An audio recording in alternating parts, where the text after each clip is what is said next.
Welcome back. Now for your 5-day weather forecast, we go outside to Kathleen Finley. Thanks a lot, guys. This weekend should be not too shabby. Tonight or tomorrow would be perfect for a skate down at the rink at Nathan Phillips Square. Let's take a look at the next 5 days ahead. The snow should be clearing today, and tonight it's going to get down to about -3. It'll heat up for a sunny day tomorrow with a high of 7 degrees. Now on Sunday, it's going to feel more like a day in early spring rather than December. It's going to be just under 10 degrees and rainy with a low of 5. Next week kicks off being nice and sunny for a high of 7 on Monday and a high of 3 for Tuesday. That's it for me. Back to you, Colin and Maureen, in the studio. Thanks, Kathleen. Despite efforts by the Conservative government to toughen up the justice system, a new survey indicates that may not be necessary. A Statistics Canada report indicates 93% of Canadians do not feel threatened by crime. The study was released Thursday, just as 2 of the government's new tough-on-crime measures were about to take effect. One of them is the repeal of the faint hope clause that allows convicted murderers to apply for early parole. The days of consumers being shocked by high fees and confusing cell phone contracts may be coming to an end. A proposal is going to a legislative vote today at Queen's Park that could make the cost of using a cell phone more transparent. It would also reduce cancellation fees and force companies to warn users of extra charges. This private member's bill was introduced by a Liberal MPP but has garnered all-party support. But Government House Leader John Malloy says he's unsure if the bill would get a final reading. A similar proposal was introduced in the last legislative session but died when the October 6th election was called. A professor at the University of Guelph has been named Italy's newest junior agricultural minister by accident. Francesco Braga says he received the news Tuesday morning from the office of the new Italian Prime Minister. A back-and-forth telephone exchange between Braga and Italian officials confirmed the appointment was a mix-up. The Guelph professor was apparently mistaken for a civil engineer named Franco Braga. A jailed Afghan rape victim has been released from prison and is being pardoned. The woman, only known as Gulnaz, was sentenced to 2 years in jail for adultery by force after she was raped by her cousin. Her sentence led to a petition of over 5,000 signatures demanding her release. Her attackers is serving a 7-year sentence. Previous reports the victim would be forced to wed her attacker were false. The United Nations is calling for international intervention before Syria slides into full-fledged civil war.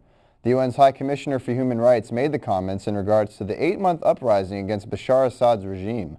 Over 4,000 people have been killed since the conflict began.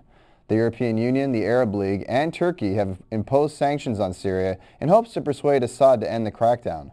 The sanctions will affect Syria's economy and the regime's stability. Fear of conflict spilling over into other countries exists, and the UN believes the death toll will continue to increase. It seems a recent abuse scandal at Penn State has not hurt the university's enrollment. Thousands of students have applied for 2012 and only 8 students have withdrawn their applications. The university's president says the scandal has not damaged Penn State's popularity. In fact, the number of applications has risen by 4% since last year. Emergency personnel in Germany have ordered the biggest evacuation since 1945. A 2-ton bomb dropped during World War II was found in Koblenz, a small city northwest of Frankfurt. Almost half the city's population has started to leave the area. About 90% of Koblenz was destroyed in the war. An estimated 2,000 tons of aerial bombs and other ammunitions are found in Germany each year.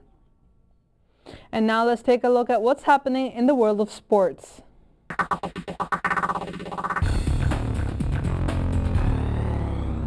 Hello, I'm Reem Dazar. Here's what's happening in sports. Humber students worked up a sweat yesterday at the Fitness Olympics. Tom Katuku has the story.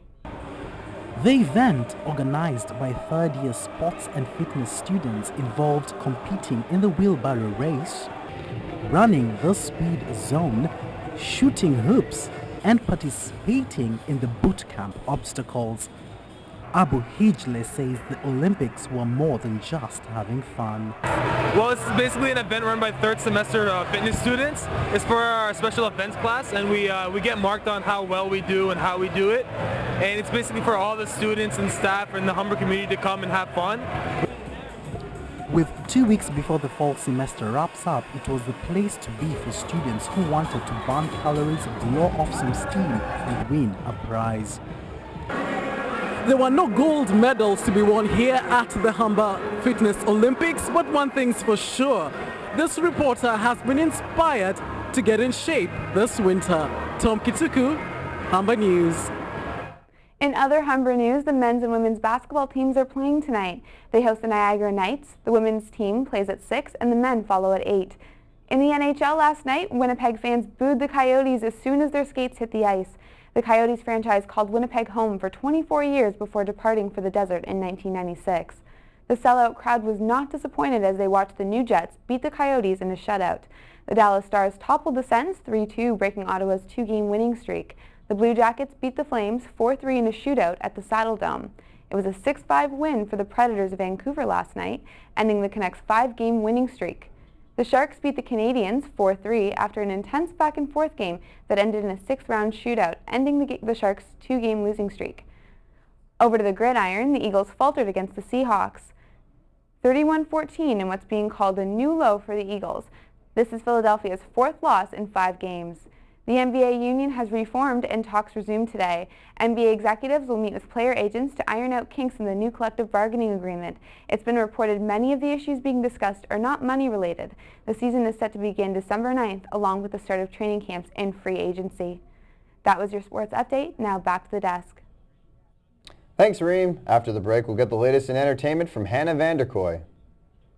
The search is on for Freddie Mercury's replacement and Sesame Street is moving. I'll have all that and more in your entertainment update.